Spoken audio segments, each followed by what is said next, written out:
Hi everyone, it's Sherry. I hope that you are having a wonderful day in all the gin joints, in all the towns, in all the world. She walked into mine. Stay tuned.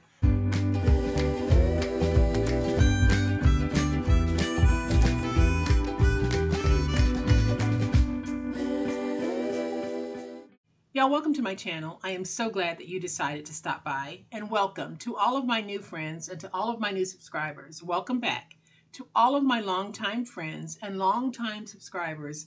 Thank you all so much for being here. Thank you all so much for the wonderful ways that you support me, the ways in which you interact with my channel and my comments, how you support my Patreon, my membership, my website, all that you do. I really appreciate it. Before I share today's project, why in the world did I quote a famous line from the movie Casablanca? If you have not seen it, y'all, I highly recommend it. It is one of my favorites. And yesterday, I had a Casablanca moment because I am going to swap out in all the gin joints, in all the towns, in all the world. She walked into mine. I'm going to swap that with in all the waiting rooms, in all the hospitals, in all the towns, in all the worlds, she walked into mine. Now, what does that mean? Well, yesterday I accompanied my sister to a medical procedure, and I was in one of the waiting rooms. And while I was in the waiting room, I decided I would go ahead and just do some video editing. I had brought a whole bunch of things with me because I didn't know how long it would take. So as I'm sitting there editing, this very pretty lady walks up to me. She said, "Excuse me." And as I look up, she said, "May I ask you a question?" And I said, "Sure." And I thought her question would be along the lines of, do you know how long the procedures would take? Or do you know where the cafeteria is? Or it's something like that. And she had a smile on her face and she said, "Is your name Sherry?" And I said, "Yes." And she said, "I knew it. I knew it was you. I told my husband it was you and I showed him your picture. And I said, if that's not her, then she has a twin." And we both had a really good chuckle. And so she sat down because she too was going to be waiting.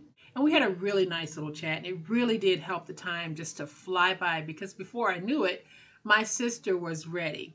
And she asked if we could take a picture together. And y'all, I was actually flattered. And not because she recognized me.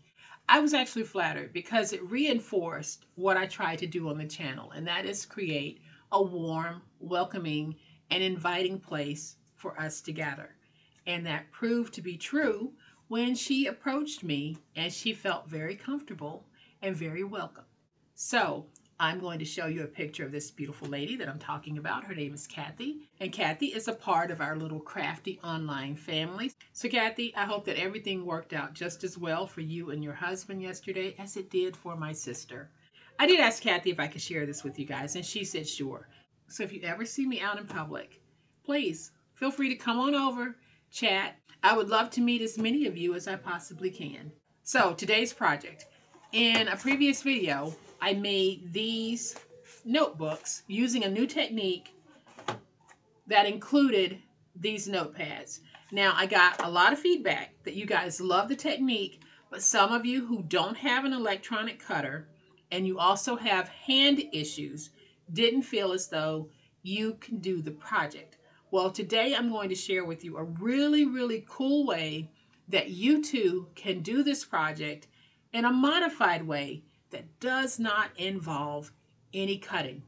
So I think it'll be very easy on your hands, and I think you'll walk away with a very cute notebook that you can be so proud of. I am going to show you what I'm talking about. Here is my 4x6 notebook. I used the same technique as before to transform this into this, but instead of cutting off the top like I did on this one, we're going to do something slightly different that I think is going to work for you if you have hand issues. So I'm going to flip to my overhead camera because y'all know what time it is. It's time to make it. All right, y'all, so here's a recap of those books that I made yesterday. They are approximately 5 3/4 by 4 because we did cut off the top. But I wanted to share with you how well these books actually function. You can see that my pages will lay flat. I can even take my book And we can bend it back like this. So if you wanted to hold it like this, look at that. It is not coming apart. So these are very, very durable. And we can do that same exercise with each and every book. So you can see that this technique is awesome for creating your own little books.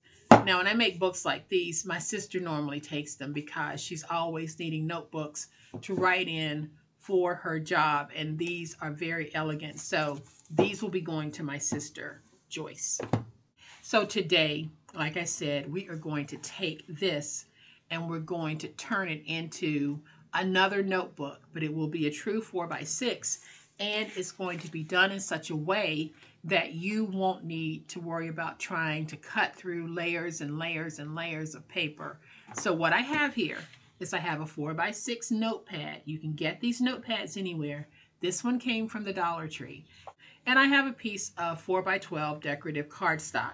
So all I'm going to do, y'all, I'm not even going to bring out my scoreboard. I'm just going to take this and I'm going to make sure that I have this front covered. When I do, I'm going to pinch here. That's going to give me a slight bend. Then I can fold on this bend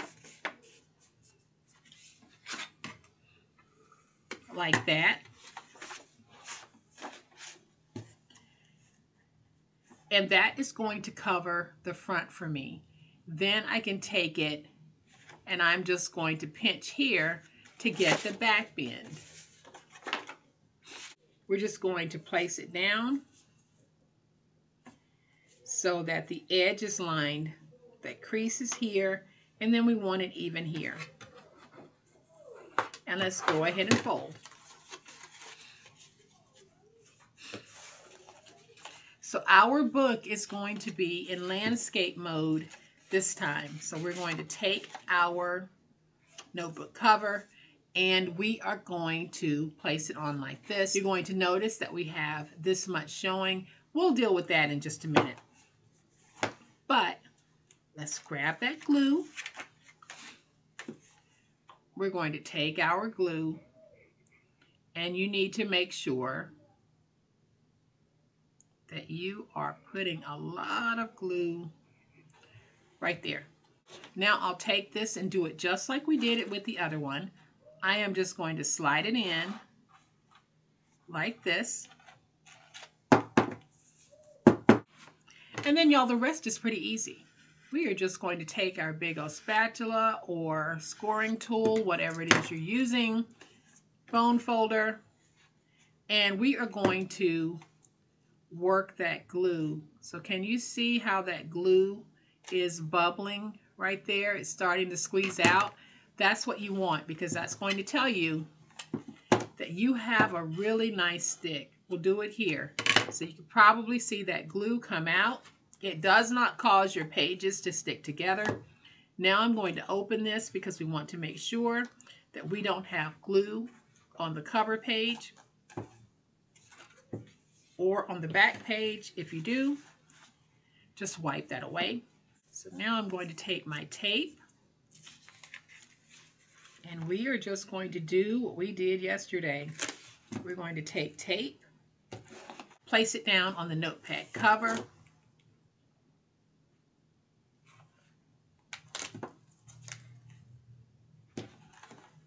then we can peel away our tape backers.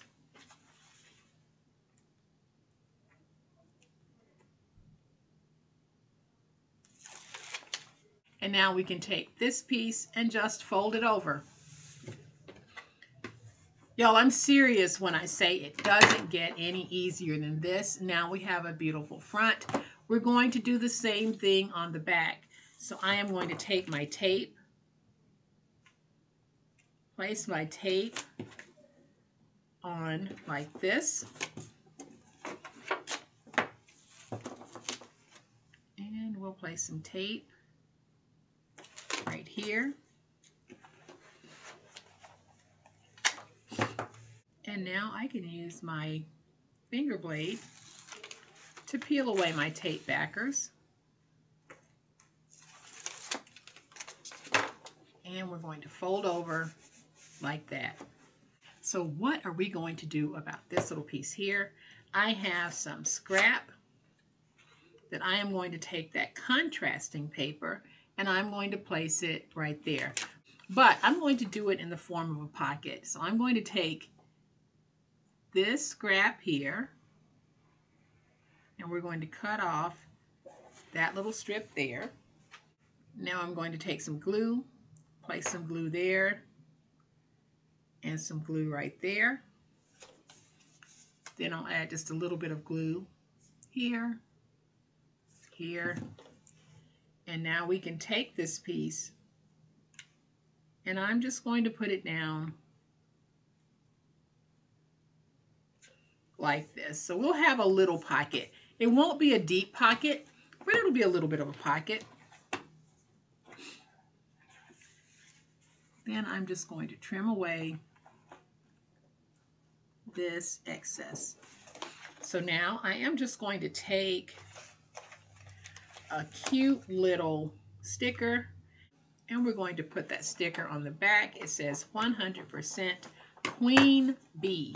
And here on the front, I am going to take this sticker that says sweet as honey. And we're going to place it right there. Now on this one, I added an elastic band. Let me show you how easy it is to band these with elastic. So I'm going to take a piece of elastic and I'm just going to wrap it around like this. And this elastic band is going to all be on the outside. It will not be connected to this. So I'm going to take some glue, place it on the band like that. Then I'm going to pull this piece pretty tight. And now I have a mark here and a mark here. I can take it off.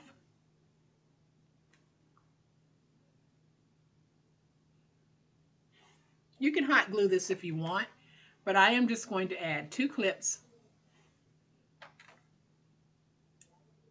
And this is going to force that glue into both sides of that elastic. Then we'll be able to cut it off from the roll and add it to our book. So once that is dry, I'll be back to show you what I mean. All right, y'all, so I think that my glue is dry enough, so I am going to remove my clips. I'm going to take my scissors and I'm going to trim away, and I'm going to remove this elastic band from my roll of elastic. I believe I got this elastic on Amazon. I think it might have been about 10 colors. And if I did get it from Amazon, y'all, it will be linked in my Amazon storefront, which can be found in the description box of this video. So we're going to take this and I am just going to put it on like this. Very gently stretch it out because it's not completely dry, but it's dry enough. And I placed it down using my Reptile adhesive. That is the only white adhesive that I use, Reptile adhesive. So now we have an elastic band on here and you're able to mark your page by placing the band. So we are going to let this one dry. I'm going to go ahead and just take that off and show you guys how well we can lay these flat and you can write on them. If you need to take your elastic banding and put it on to hold your page, you can. And you can also do this with these books. You can just place the band going this way versus how I have it here, but it's a super easy process. And this is a great way of taking pre-made notepads and turning those notepads into beautiful little books for any season, any reason, anyone. So I hope that if you felt left out from being able to make books this way, where we cut off the top, you now feel comfortable enough knowing that you can make books this way, where there is no cutting required except cutting your paper that you cover the book with. That is all the cutting that you'll have to do, And now you will have a book that opens in the landscape mode, and we have a book that opens in the portrait mode. So however it works for you, you now have those options of being able to do that. And of course, we have our little elastic bands. So y'all, I hope that you have enjoyed this fun, quick and easy way to be able to make these books using a notepad, even if your hands don't allow you to cut through multiple pages of paper. If you have enjoyed this video, and I certainly hope that you have, please hit the like button. If you're not a subscriber to my channel, I would love to have you join this amazing online crafting family. And remember, if you ever see me out in public, please come up and say hello. As always, my friends, y'all please be safe, be kind, be the reason someone smiles today. Happy crafting, and we'll chat later. Bye.